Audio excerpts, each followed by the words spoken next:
以後你要找什麼套路的？最近啊，這個 NVIDIA 開財報，這個需求非常的重大啊，表示人工智慧以後愈來愈強。但是你佇咧台灣，你即馬包括你佇中南部嘛，需要這款的人才。台積電哦，最近人講8月分紅，敢若新人平均的年薪就220幾萬啦。所以中南部的民眾就講，啊，若科學園區有相關的人工智慧的工課，大家攏嘛想要去試看賣啊。有些地方從來沒有停下來。特別這次高水影片是要向愈濟人才 ，TSMC 8月分紅開獎，讓真濟人嫌錢卡。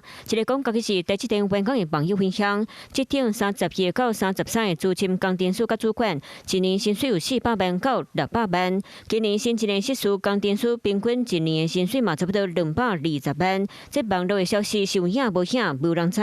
不過，華國新山省聯會無告白，這是大家攏知影的代志。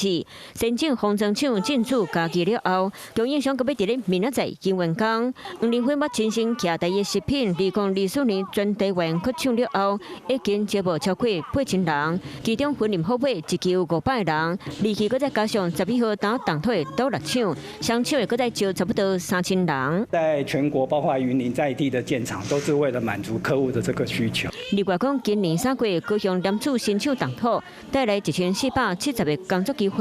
5月進一步佇咧高雄打造 AI 先進的封裝基地，創造超過2000個塊。